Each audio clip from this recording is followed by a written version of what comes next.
At the top of the highest hill in a land of quiet, rolling meadows stood a small, round, stone observatory. This was the home of a young boy named Leo. Leo was a stargazer, while other children in the village below were sleeping. He would be awake, his large, green eyes pressed to the lens of his old, brass telescope. He didn't just look at the stars. He knew them. He knew their names, their stories, and their secret, silent paths across the night sky. His room was not filled with toys, but with his own hand-drawn stars. He would spend his days carefully mapping the constellations, his charcoal-stained fingers tracing the shapes of the Great Bear, the Celestial Swan, and the Brave Hunter. The night sky was his greatest friend, a vast, beautiful, and predictable storybook that he read every single night. He loved the steady, unchanging rhythm of the cosmos, but he often felt a quiet loneliness, a wish that the beautiful, distant lights in the sky was something he could truly know, something he could talk to, something that felt as close and as real as a friend. One night, as Leo was carefully charting the path of a new comet, he noticed something strange. It was a familiar patch of the sky, one he knew as well as the back of his own hand. But a constellation was missing. Not a famous one, just a small, gentle cluster of stars that was supposed to look like a sleeping bear. He moved his telescope, scanning the area. The stars were still there, but they were incredibly faint, their usual cheerful twinkle replaced by a weak, tired, and barely there glimmer. It was as if they were slowly fading away. This was impossible.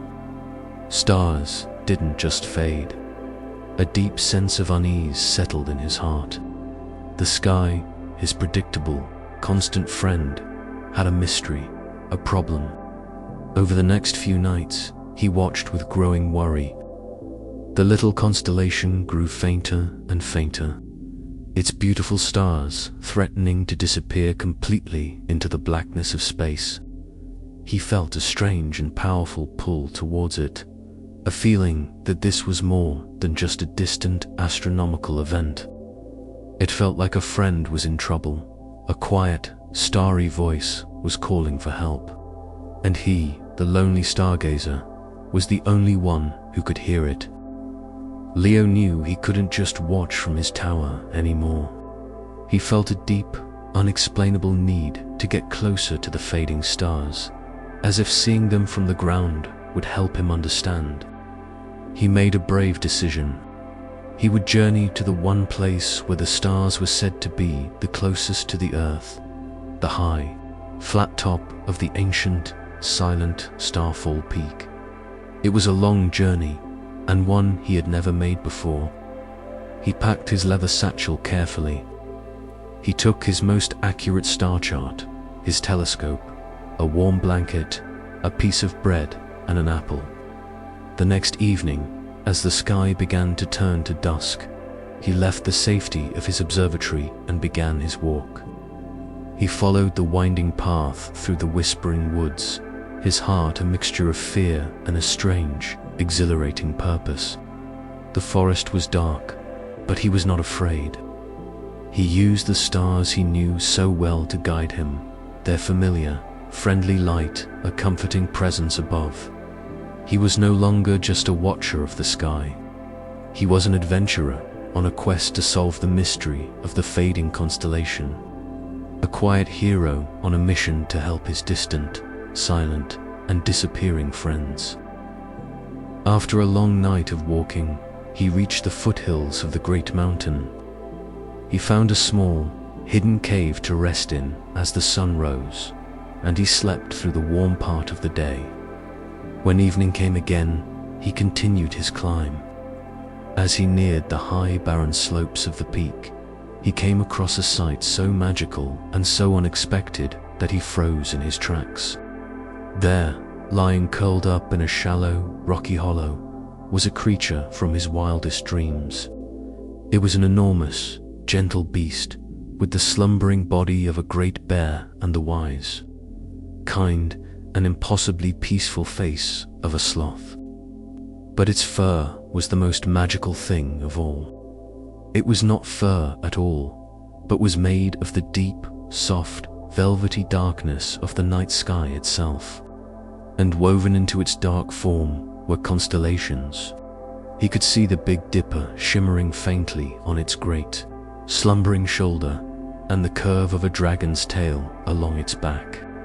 But the stars were all dim, their light weak and flickering, just like the constellation he had seen through his telescope.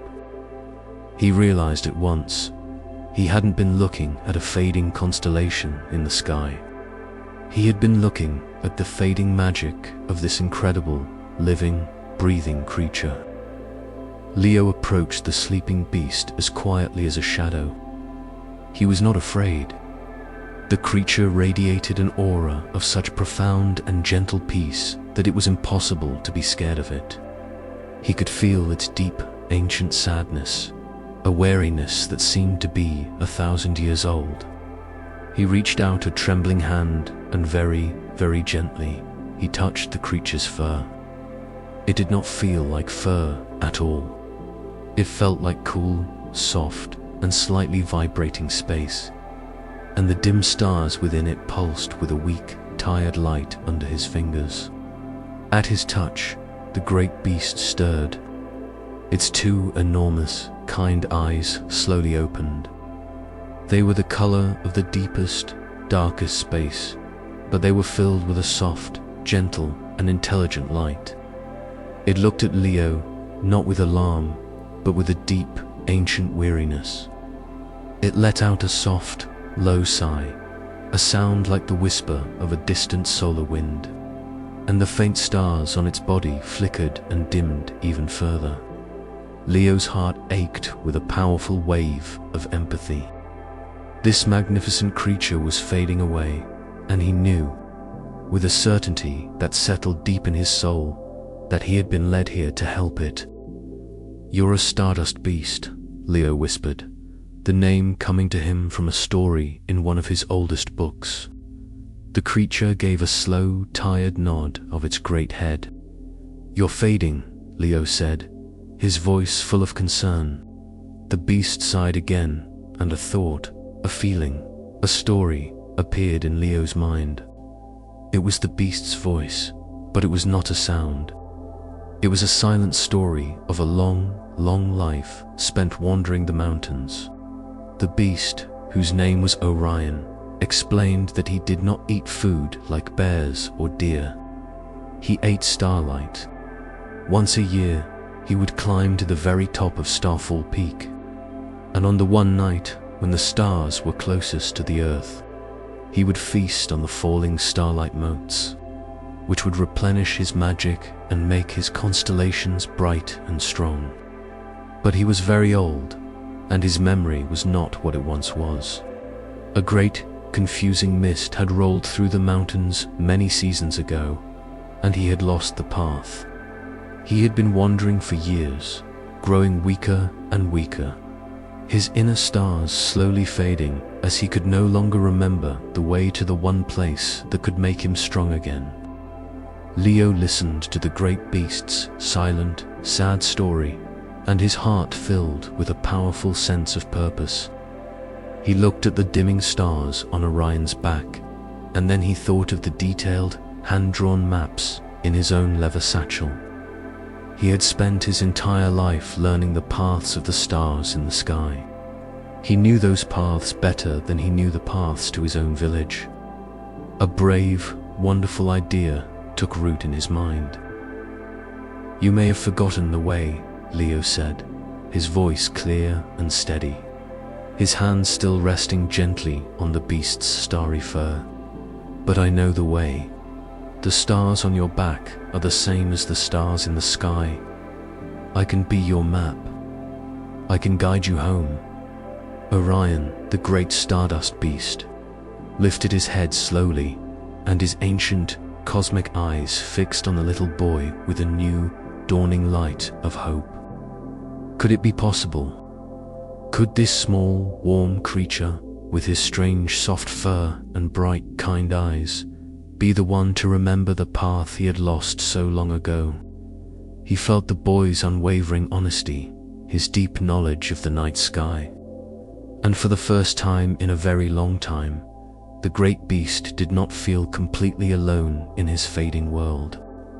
And so, the most unlikely friendship began. A partnership between a small boy who knew the sky and a great beast who was made of it. With a slow, tremendous effort, Orion rose to his feet. He was even bigger than Leo had imagined, a gentle, moving mountain of soft darkness.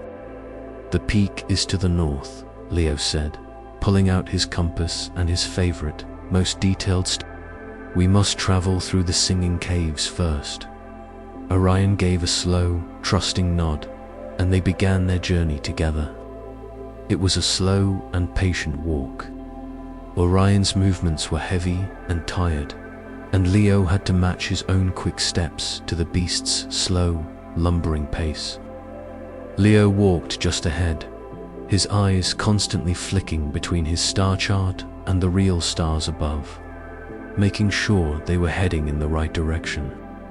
Every now and then, Orion would stumble, his great body trembling with weakness. And each time, Leo would stop and wait, placing a reassuring hand on his friend's starry leg until he had regained his strength. They were a strange and beautiful sight. The small, copper-haired boy and the great, star-furred beast, walking together through the silent, moonlit landscape, a tiny, determined guide leading a giant of the cosmos home. Leo's star chart led them to the entrance of a series of vast, open-roofed caverns. "These are the singing caves," Leo whispered, his voice full of awe. As they stepped inside, a beautiful, unearthly music surrounded them. The caves were home to enormous, crystal formations that stretched from the floor to the open sky above. The gentle night wind would blow across the tops of these crystals, and each one would vibrate with a different, pure, and resonant note, like a giant, natural pipe organ. The air was filled with a deep, humming, and incredibly peaceful harmony. Orion, the Stardust Beast, stopped and let out a low, soft rumble of contentment. The beautiful, calming music seemed to soothe his weary soul. He had not heard this song in many, many years, but his ancient heart remembered it. It was a place of deep, geological magic, a lullaby created by the mountain and the wind. They rested there for a long time, the boy and the beast, sitting together in the heart of the music, letting the gentle, humming vibrations wash over them and give them strength for the next part of their journey. The music seemed to restore a little of Orion's light, the faint constellations on his back glowing a little more steadily in the dim, magical light of the caves.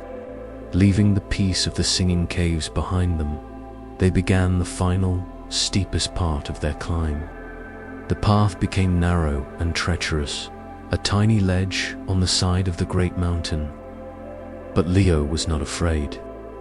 His star chart was clear, and the stars above were his faithful guides. At one point, the path seemed to disappear completely, ending at a sheer rock face. Orion let out a low, worried rumble, but Leo consulted his chart.